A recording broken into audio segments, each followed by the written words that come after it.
श्री कृष्ण गोविंद हरे मुरारी, हे नाथ नारायण वासुदेव। जय श्री हरि। हरे कृष्ण। आप सभी भक्तों को बरूथनी एकादशी की हार्दिक शुभकामनाएं।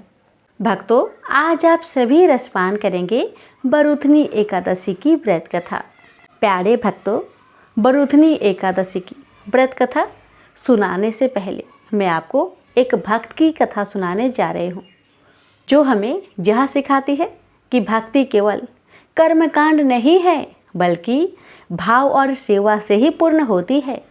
यह कथा हमें बताती है कि भगवान को केवल पूजा पाठ नहीं, बल्कि सच्चे मन का प्रेम और अपने कर्तव्य की सेवा अधिक प्रिय है।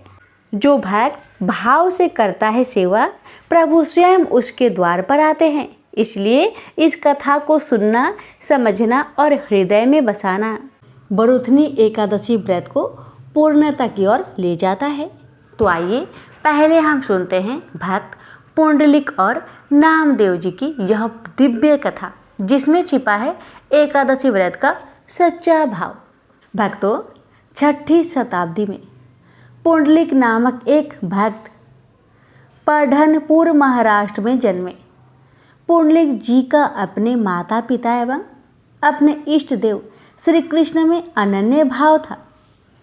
भक्त पुंडलिक अत्यंत सरल, मीठे एवं सहज व्यक्ति थे और श्री कृष्ण को उनका यह स्वभाव बहुत ही पसंद था। एक दिन भगवान तैयार होकर कहीं जाने लगे।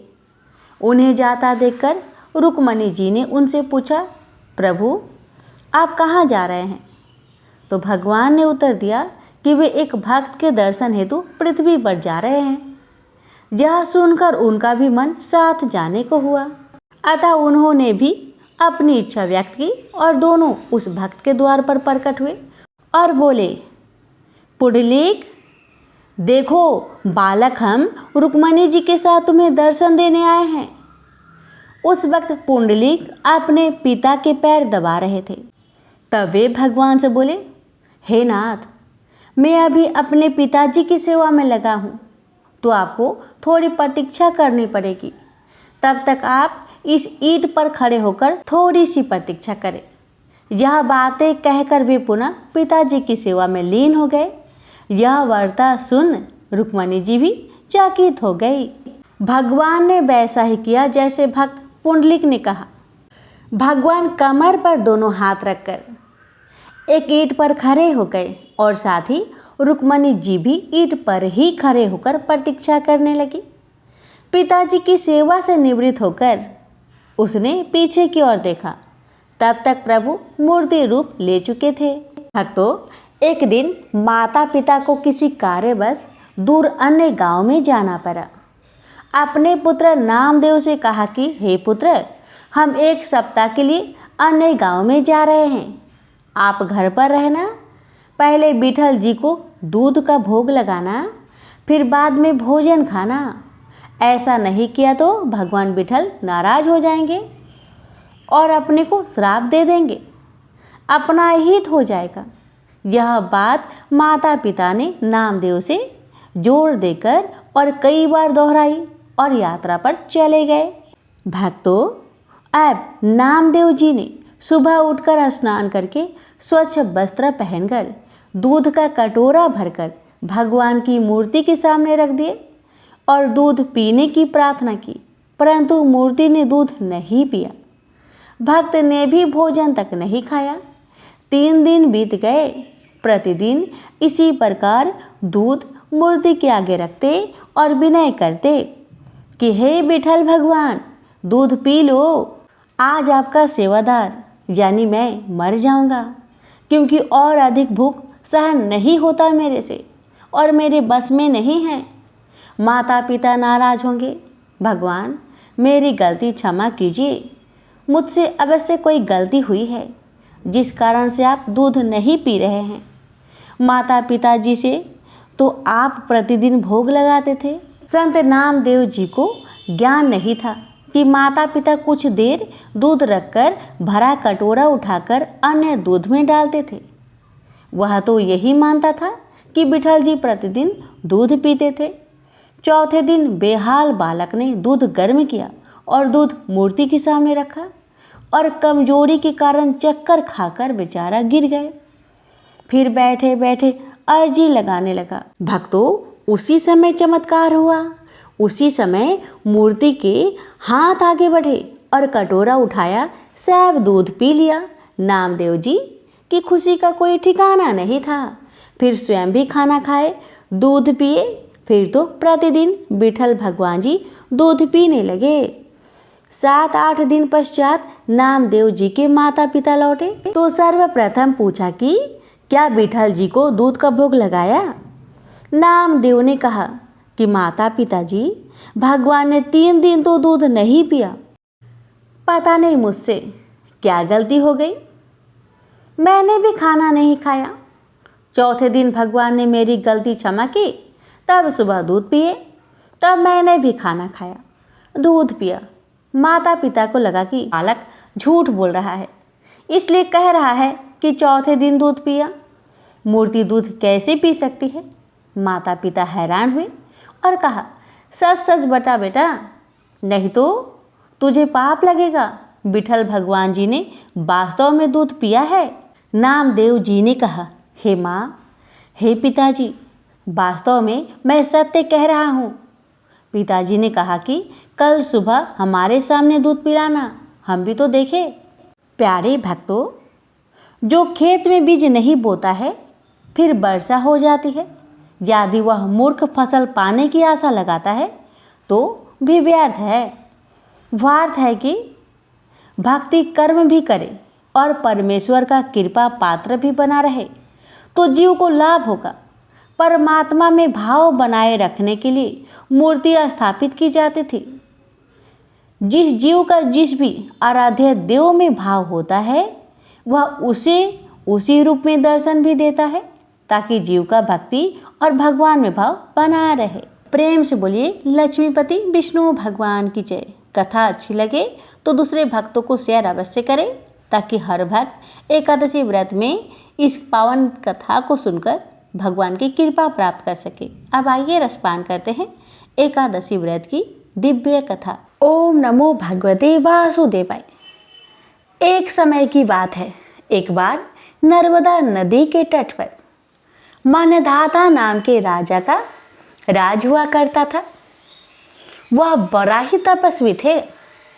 एक समय ऐसा आया कि राजा की तपस्या के दौरान एक जंगली भालू आया और राजा के पैर चबाने लगा, लेकिन राजा अपने तपस्या में लीन थे। भालू राजा को घसीटकर जंगल में ले गया। भालू को देख राजा बहुत डर गए। इस दौरान उसने भगवान विष्णु से जीवन रक्षा करने के लिए प्रार्थना की तो उस राजा की करुणा भरी पुकार सुनकर प्रभु वहां प्रकट हुए और भालू को मारकर राजा के प्राण बचाए। तब तक भालू ने राजा का पैर खा लिया था। इसकी वजह से राजा बेहद दुखी था। राजा को इस परिस्थिति में देखकर भगवान विष्णु ने उसको एक उपाय बताया। भगवान ने राजा को बरूथनी एकादशी व्रत करने के लिए कहा। राजा ने प्रभु की बात को मानकर बरूथनी एकादशी का व्रत किया और उसने वरावतार की पूजा की। इसके बाद इस व्रत के प्रभाव से राजा फिर से सुंदर शरीर वाला हो गया। मृत्यु के पश्चात उसे स्वर्ग की प्राप्ति हुई।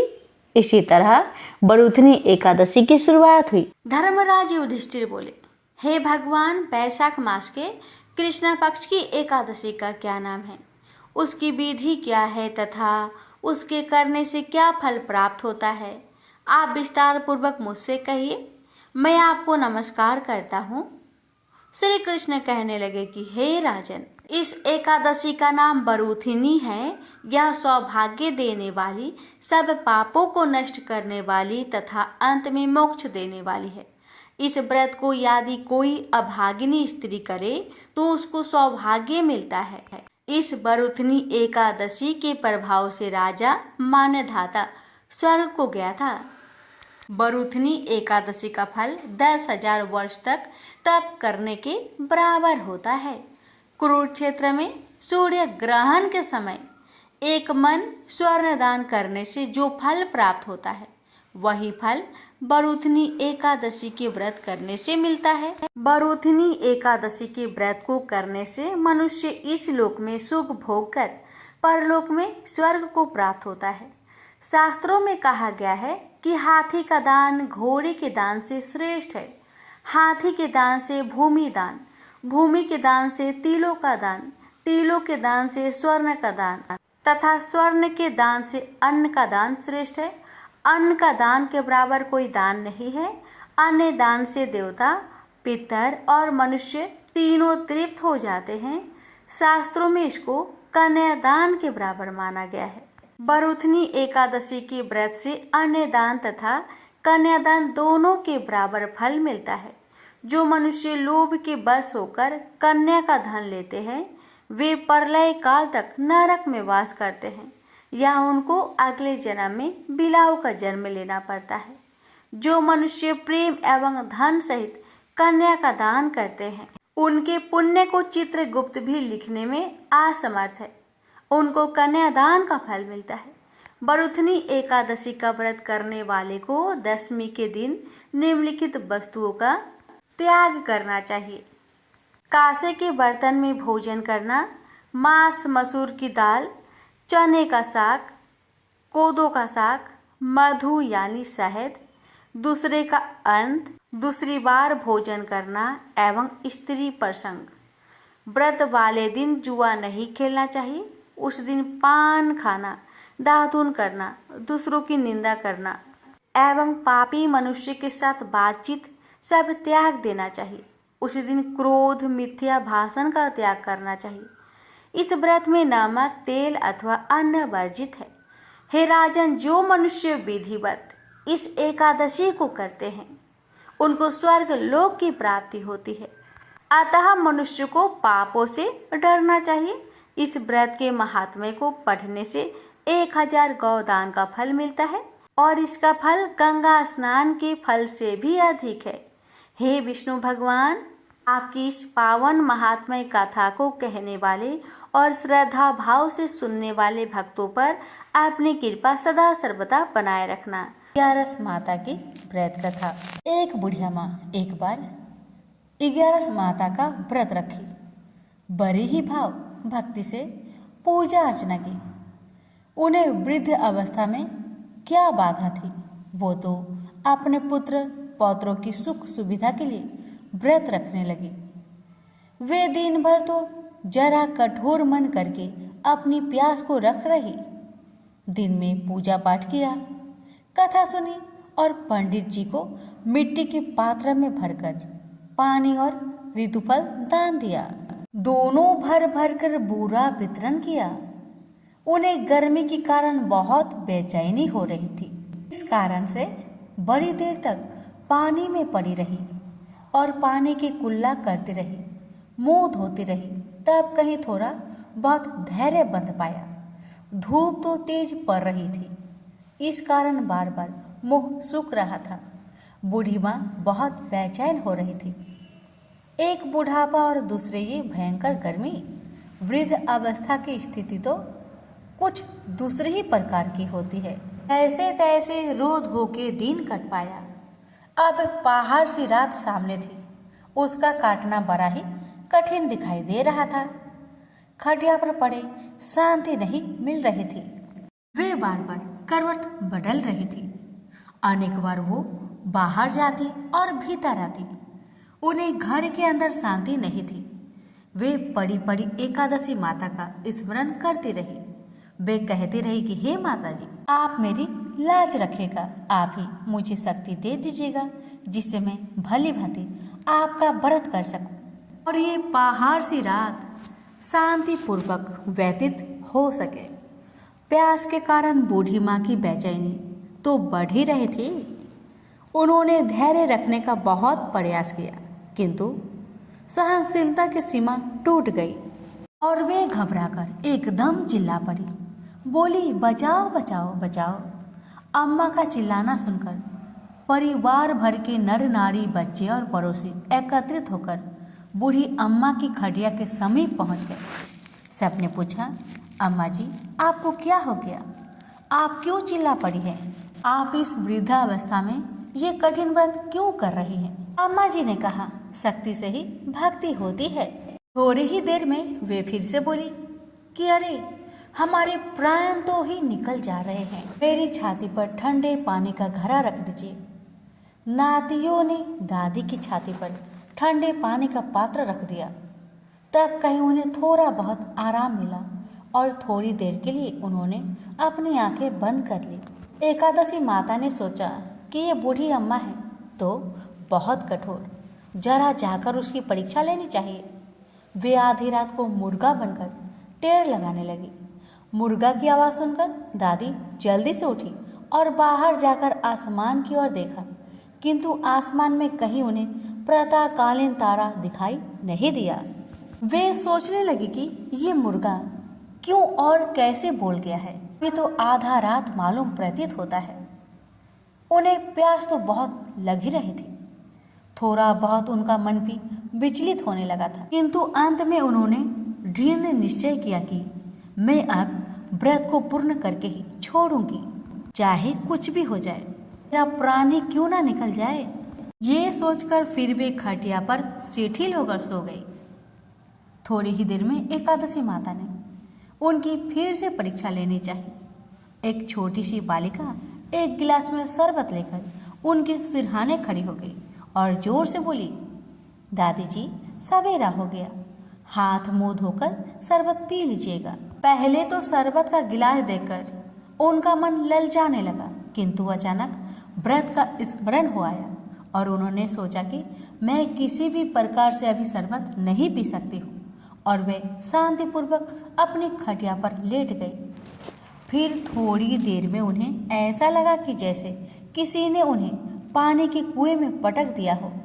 वे बड़ी देर तक उस कुएं में हाथ पांव चलाती रही, किंतु उन्होंने अपने मुख में पानी की एक बूंद भी नहीं जाने दी और वे दृढ़तापूर्वक अपना व्रत पालन करती रही।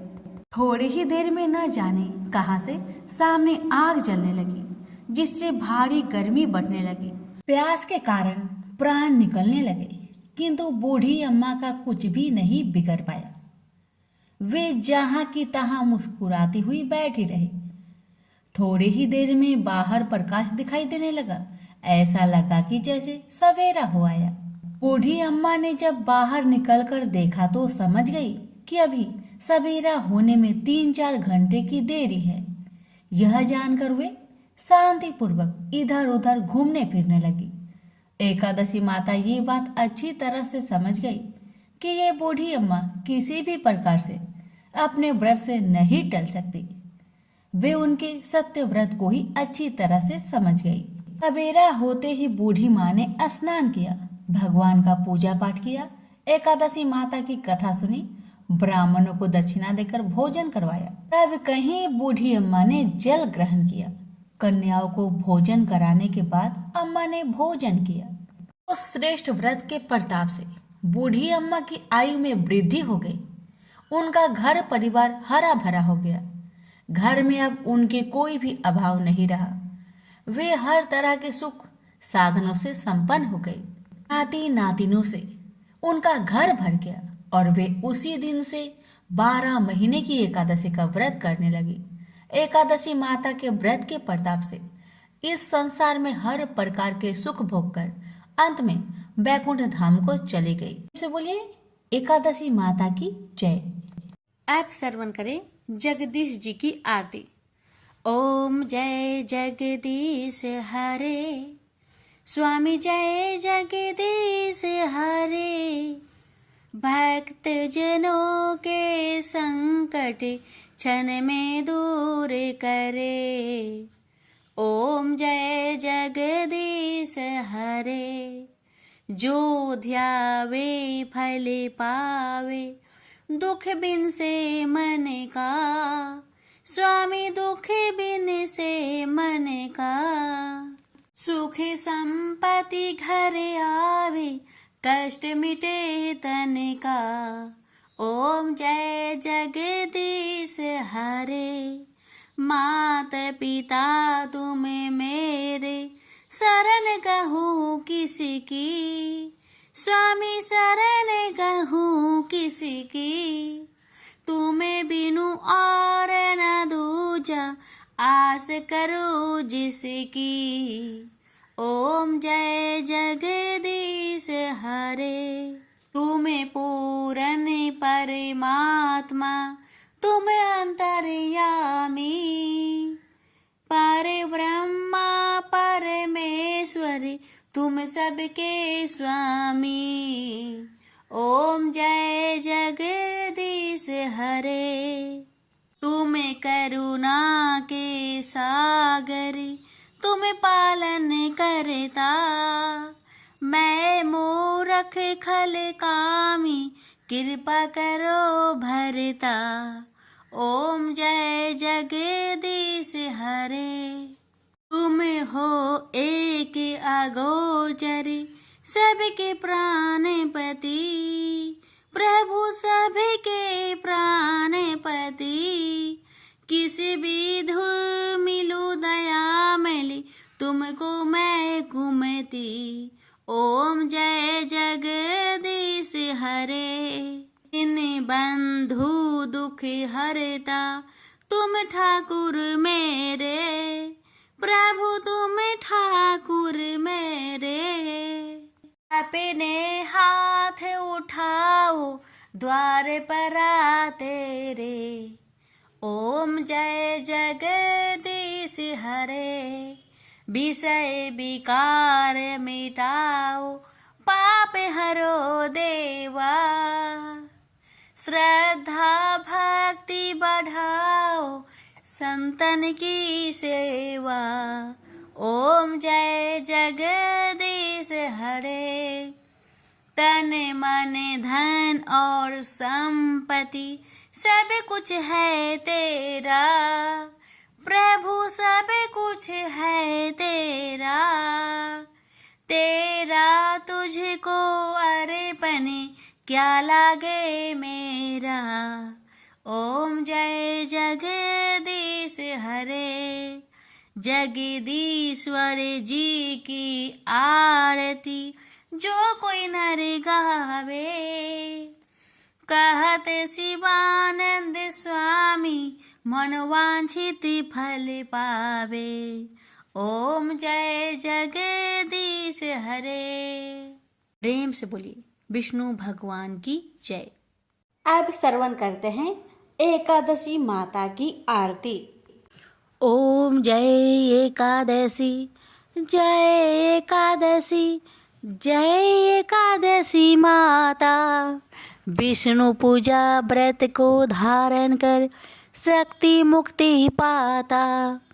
ओम जय एकादशी माता, तेरे नाम गिनाऊं देवी, भक्ति प्रदान करने, गण गौरव की देनी माता, शास्त्रों में बरनी। ओम जय एकादशी माता, मार्गशीर्ष के कृष्णा पक्ष की उत्पन्ना विश्वातारिणी जन्मी, शुक्ल पक्ष में हुई मोक्षदा मुक्तिदाता बनाई। ओम जय एकादशी माता, पौष के कृष्णा पक्ष की सफला नामक है, शुक्ल पक्ष में होए पुत्रदा आनंद अधिक रहे।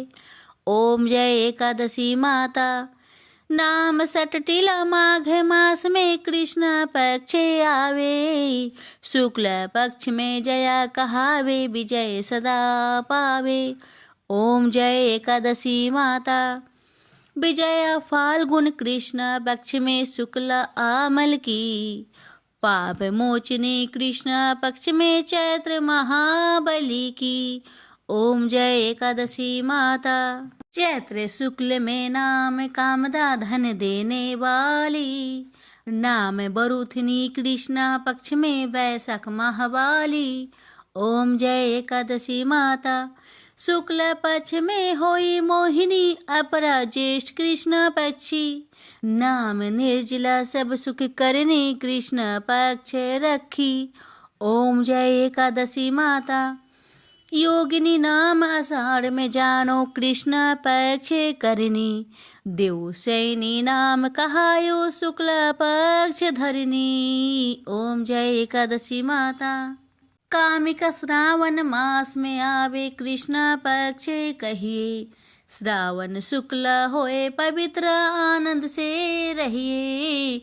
श्रावण शुक्ल होए पवित्र, आनंद से रहिए। ओम जय एकादशी माता। जा भाद्रपदे कृष्ण पक्ष की परिवर्तनी शुक्ला।